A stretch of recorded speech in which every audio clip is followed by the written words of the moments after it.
All right. Can you hear me? Yes, sir. All right.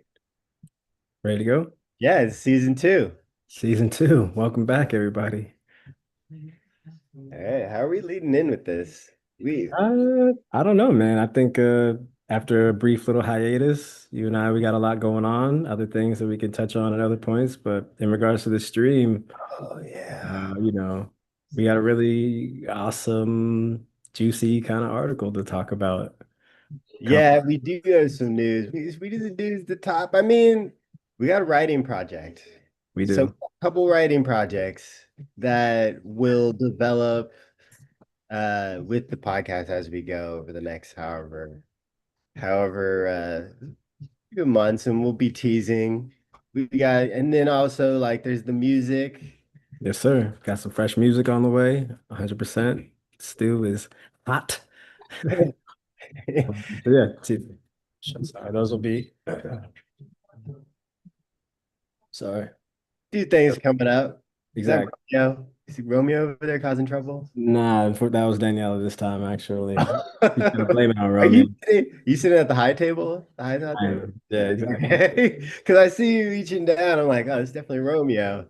Yeah, now Okay. you thought, yeah, this is Daniela's clumsy guy. Audience.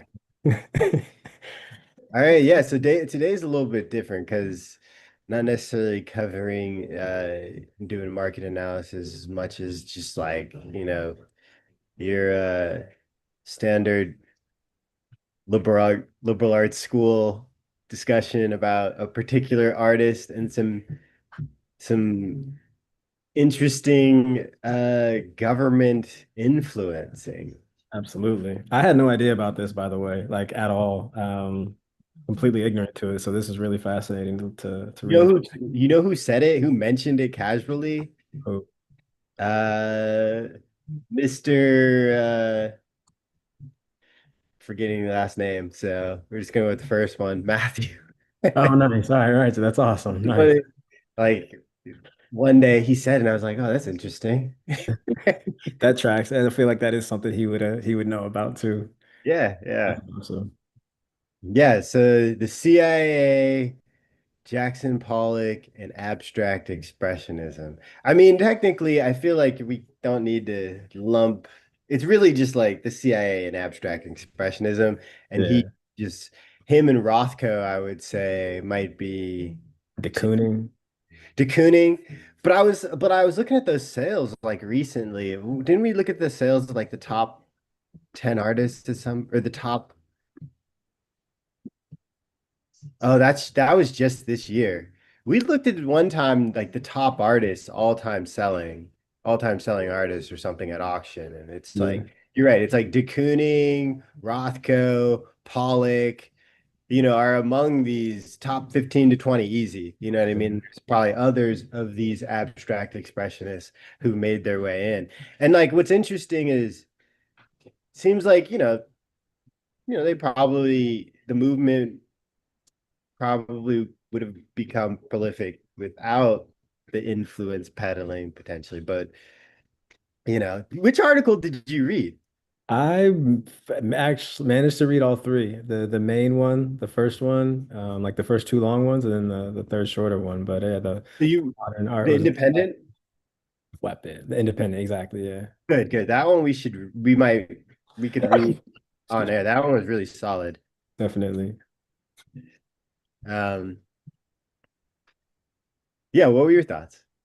Ah man, it was very intriguing. I ended everything. I was just talking to Danielle about it too, but like I'm like, damn, what is real? What is true? To your point, it's like, yeah, it's abstract expressionism, probably what obviously, the next kind of evolution in artistic development and post-war, and people are feeling different and wanting to express themselves differently. But like, would it really have made it to the level that it is now without the funding that it received? I'm like, it just makes me question everything. Yeah. Like half joking, but no, I just didn't, I also didn't realize like to what lengths the CIA was going to do things like this, like they literally founded like a whole culture, what's the name of it? The Cultural Foundation, cultural. Oh yeah. Congress for Cultural Freedom. which was like used to obscure the CIA support and funding. And like it was kind of intriguing because they talk about this Congress for Cultural Freedom being just like a assortment of like, young college graduates and artists and, Like writers and things. Harvard and Yeah. And I'm like, yo, intellectual this poets it and low key sounds kind of lit. I'm like, yo, I have my reservations about the government and things and, how we operate, whatever the case may be. But back in the time, if the government comes to you and it's like, we want you to be a part of the secret organization and like help protect our culture, I and mean, I don't know if it's so much that. I'm not sure if that's, yeah, I mean, that's giving them a lot of credit. You know okay. what I mean? At the end of the day, there's secrets and lying and the hoarding of American money and funds being used outside of your democratic vote. So there's a lot of moral quandary This when is true. it is cool because it feels like this is something you think you can get behind. But what happens when they're doing it and it's something you don't feel like you can get behind, which I think might be more frequent than not, to be honest. This is just the other thing I thought too, like just off the top of my head, because I've looked at like the recruiting websites for like these agencies, like FBI, CIA, like the CIA, they I'm pretty sure want analysts across like every industry. So Interesting. I'm not surprised. And these people are coming out of college. Sometimes they're recruited, sometimes they just are interested. And they come from all sorts of backgrounds, all sorts of talents. Like I'm not surprised like art is sort of like in their overall oeuvre. This is more like post-war. So this Yeah. is like World War II, really getting into the anti-Soviet stuff. I mean, we can read some of it if you want. Yeah, I mean, Uh, I'm going to read some of it. Or do you want to like summarize kind of what happened first, or should we just jump into some of the things? I mean, we just hit we probably have already talked about like most of the major points. I mean, but yeah, I'll start. I'll read some. Like, for decades in art circles, it was either a rumor or a joke, but now it is confirmed as fact. Although there seems to be some degree of like questionability about how much they were actually influencing compared to the broader market and whether it really occurred the way, but it seems like it's pretty pretty open. I think so. Your get your FOIA request. And anyway, the Central Intelligence Agency used American modern art, including the works of such artists as Jackson Pollock, Robert Motherwell, William de Kooning, and Martha Rothko, as a weapon in the Cold War. In the manner of a Renaissance prince, except that it acted secretly, the CIA fostered and promoted American abstract expressionist paintings around the world for more than 20 years. The Crazy. connection is improbable. This was a period in the 1950s and 1960s when the great majority of Americans disliked or even despised modern art. President Truman summed up the popular view when he said, "If that's art, then I'm a Hottentot." Hot, yeah, Hottentot. What does that mean? I don't even know what I that. know. Hottentot. As for the artists themselves, many were ex-communist, barely acceptable in the America of the McCarthyite era, and certainly not the sort of people normally likely to receive U.S. government backing. I Yeah. think that's interesting. Because like all the artists were all kind of like not necessarily, communists explicitly or like socialists or anything, but they had like all, alternate viewpoints than the dominant ones in America, right? Yeah, they had the sympathy. They sympathized, if I had to guess, Mm. with some of those causes. Mhm. Even if I would imagine there was probably a lot of people who were fleeing that area. And so I'm sure like it was very complicated. I don't know that much about like how, to what degree, these guys were really, and it says, I think some of them said they were like anarchists, Yeah, explicit, things I was like just trying to that. find the And part. were Yeah.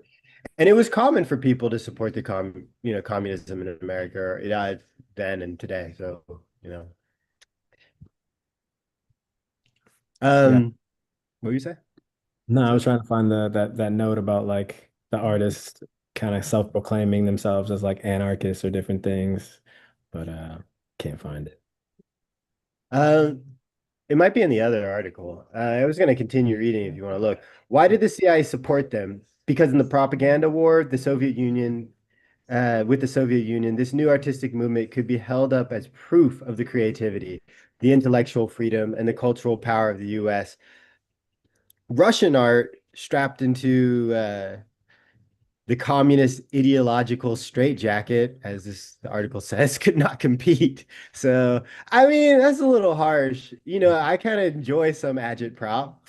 It's, but I get it. Like it was, it's from the top Yeah. down. I've heard that like a lot of like North Korean painters are highly sought after because the government of North Korea, the communist government of North Korea, like trains them to paint those beautiful, Renaissance-like paintings of the Uh, president. I see. Yeah. Yeah, so they have standards and expectations, unlike us. It's like, yeah, but I can understand. I like freedom. Facts. Me too, man. Me too. Uh, What else?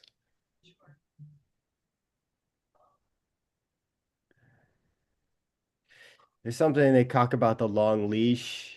It says Um, yeah. this was a part of them giving the CIA a lot more power to do things like this. They started a magazine called The Encounter, Yeah. a That's kind of journal. true.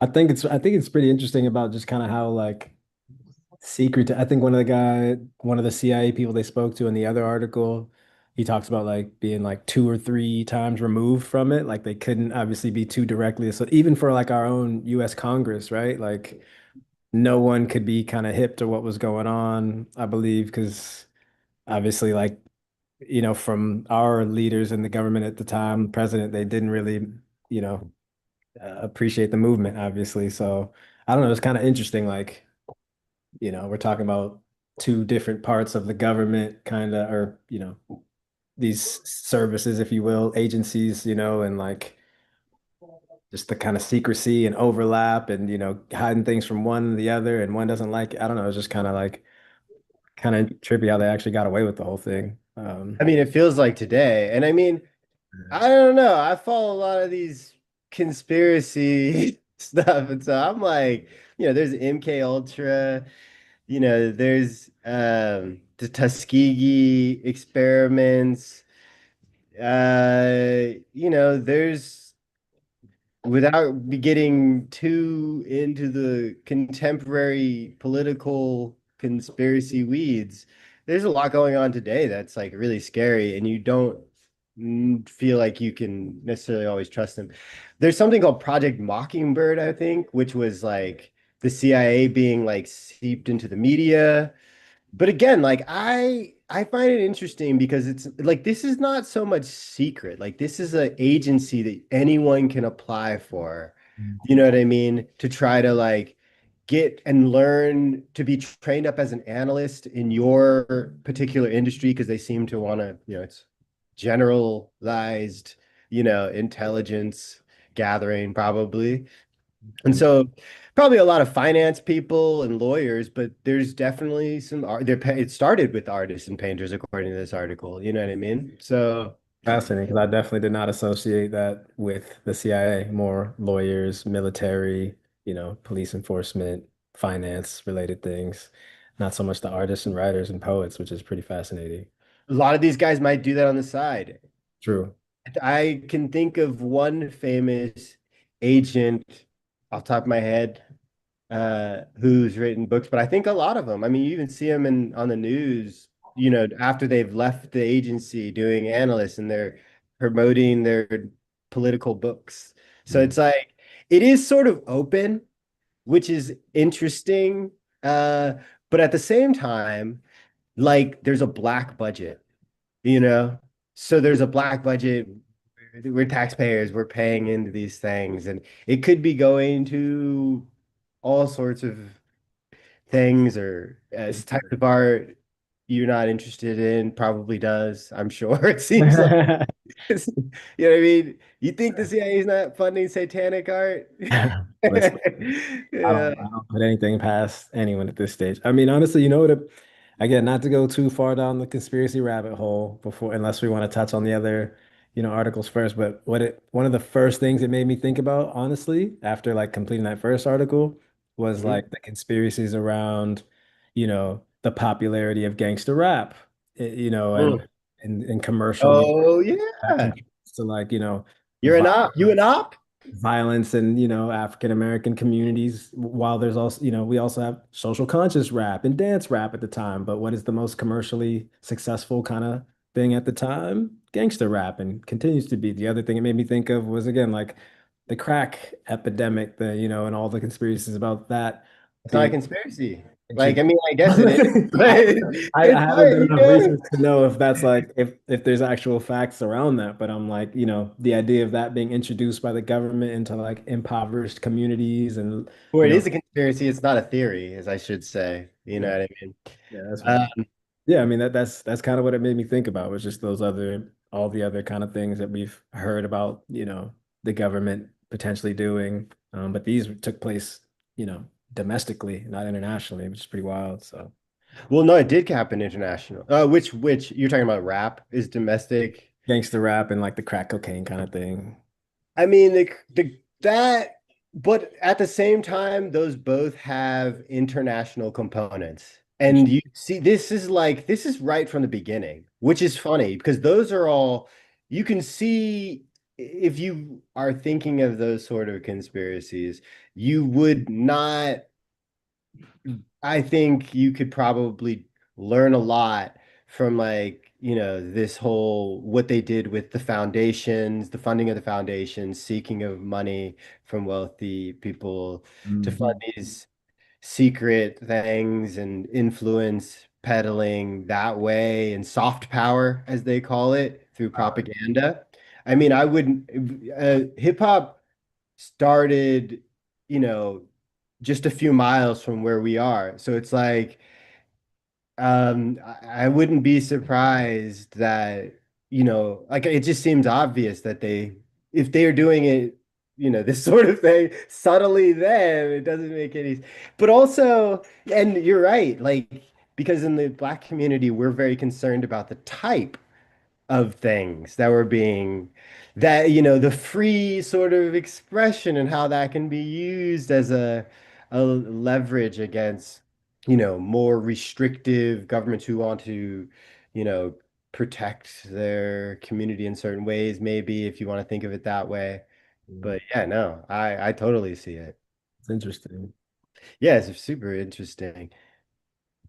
uh, But they had something, the decision to include culture and art in the U.S. World War arsenal was taken as soon as the CIA was founded. Yeah. Dismayed at the appeal communism still had for many intellectuals and artists in the West, the new agency set up a division, the Propaganda Assets Inventory, Yeah. which at its peak could influence more than 800 newspapers, magazines, and public information organizations. They joked that it was like the Wurlitzer jukebox. When the CIA pushed a button, it could hear whatever tune it wanted to play across the world. So it sounds like it's not just abstract expressionism or painting. Yeah. They, a big part of what they do is influence peddling through propaganda, So newspaper. who decides what culture gets amplified? That's a great question.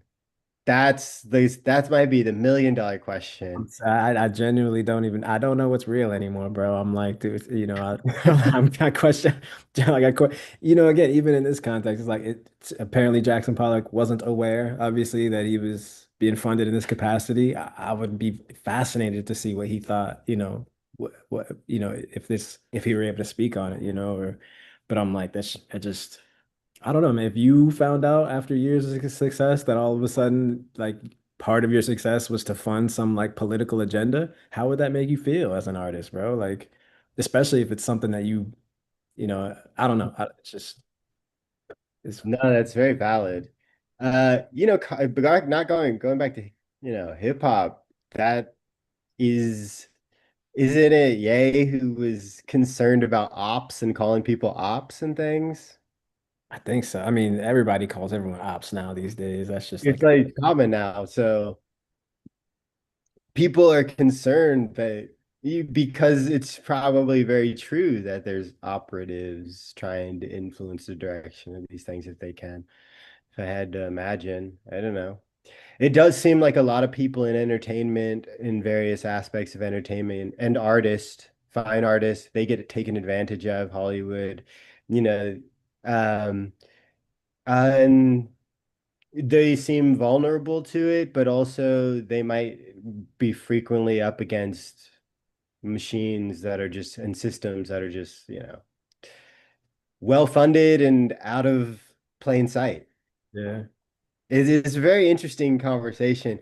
But, I think what I kind of got from this is that abstract expressionism was sort of, and a lot of these things, like, because it says, what is it? It gives like apparently this office subsidized the animated version of George Orwell's Animal Farm. Hmm. You know what I mean? Mm. Which is like interesting as like you know, that book has taken several different interpretations. It's gone from like anti-communist to anti-fascist to these different people, or the left and right. They definitely both view that book from their own perspective, which tells you something about like even like abstract expressionism. They talk a lot about how it has specific meanings, like from the artist, right? So it wasn't just, it doesn't mean that it has no meaning because it's abstract, but like it's like the internals, the artist, unconsciousness. At the same time, there is like that, from the viewer or the audience perspective, where, you could be sort of seeing all sorts of things and imagining all sorts of internal things being projected to the artist or just from that painting.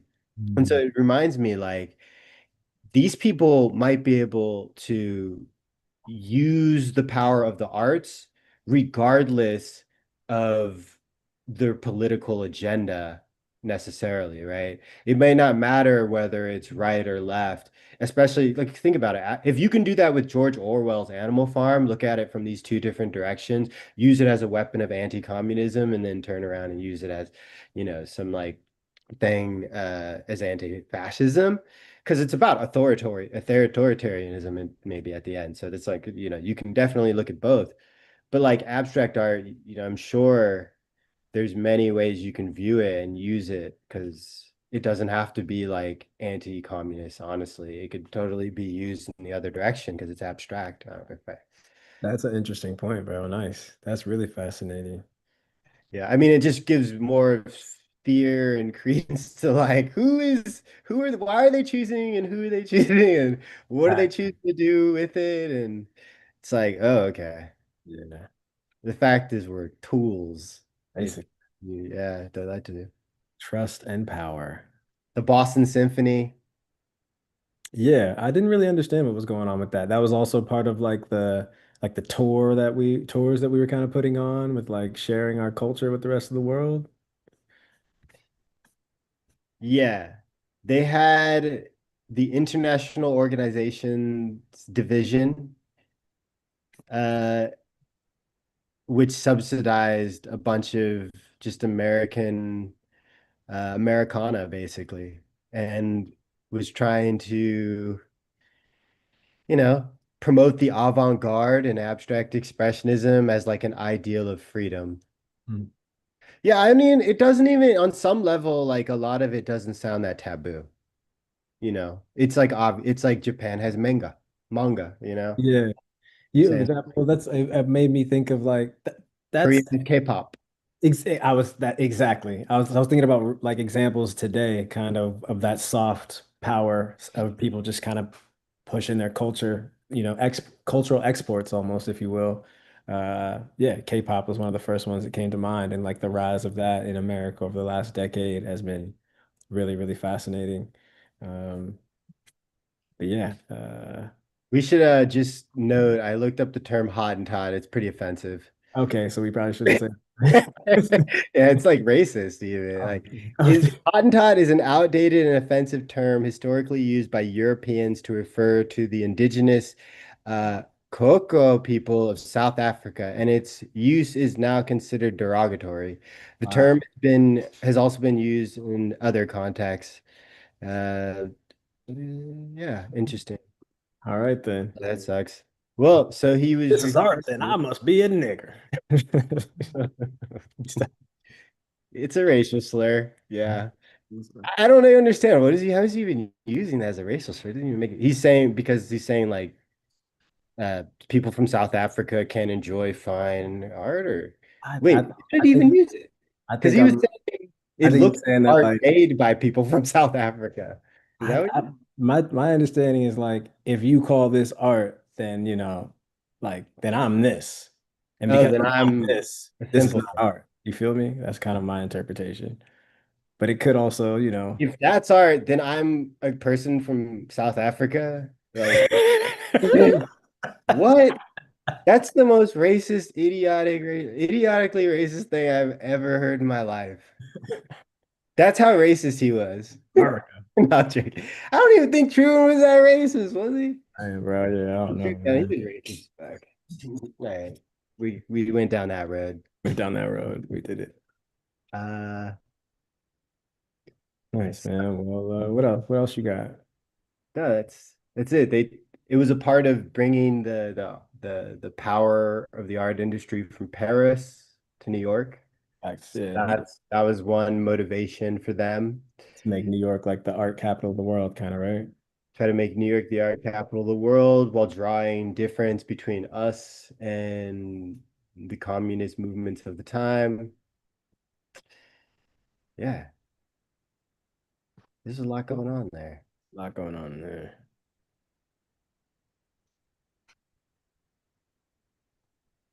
Who would you say which country is winning the cultural soft power right now?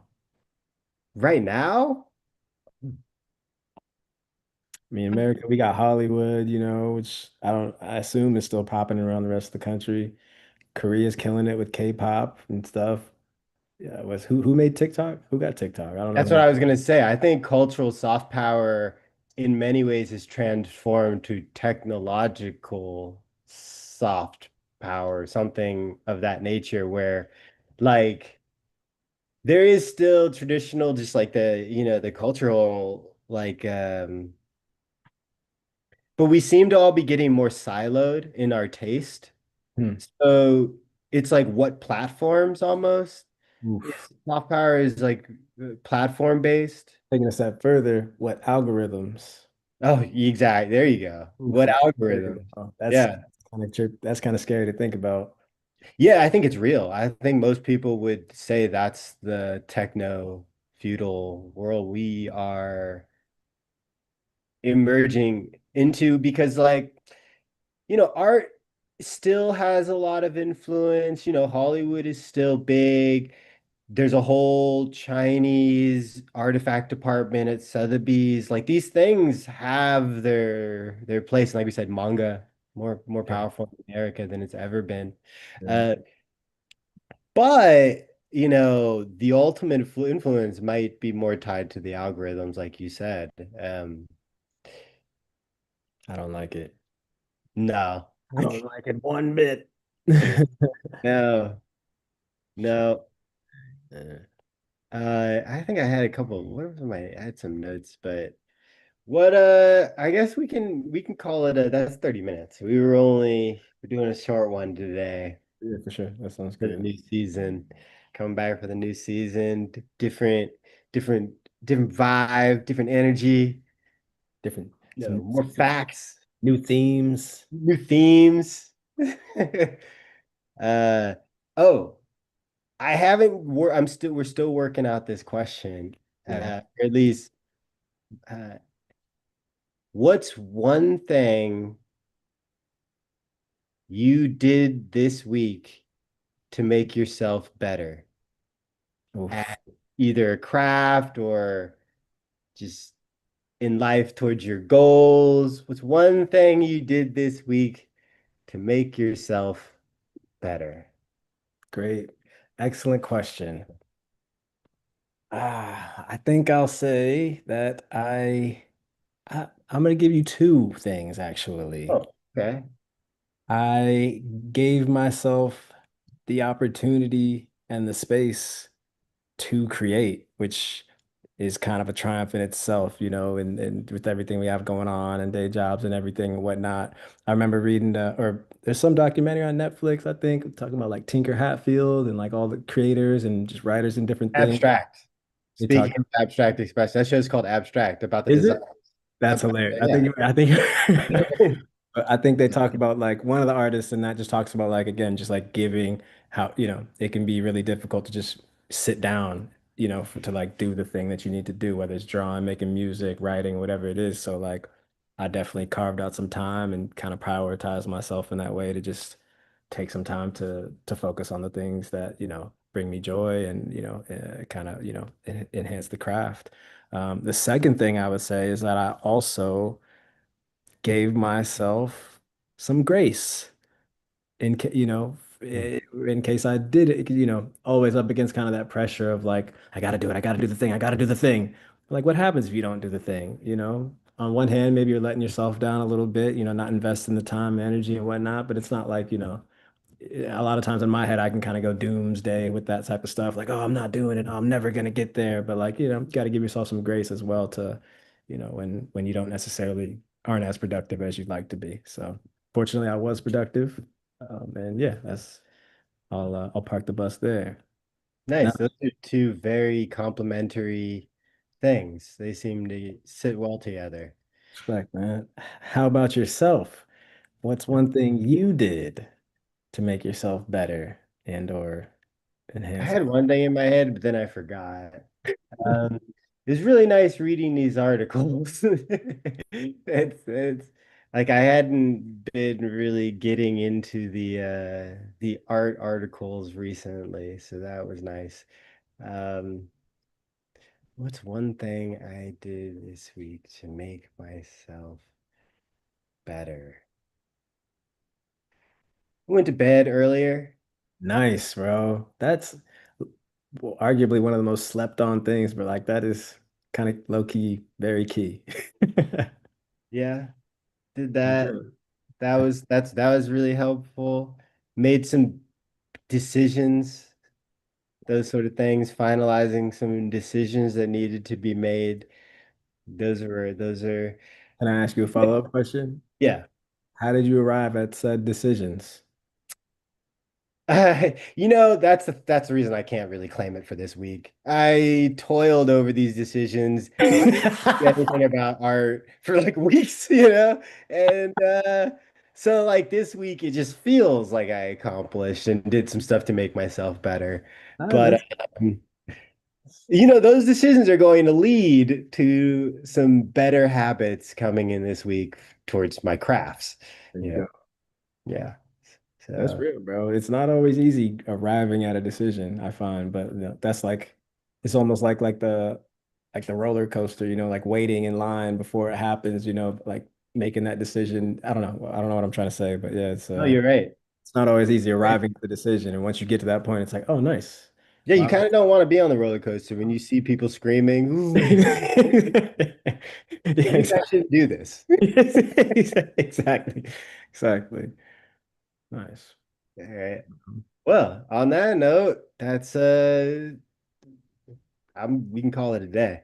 Call it a day, bro. Yeah, I don't have any quirky sign-offs for this one. Maybe I'll bring it back later in the season. Oh yeah, no sign off. Sign off this All right. time. Good afternoon, good evening, and good night. Hey. Well, see you next week. See you next week. Like and subscribe.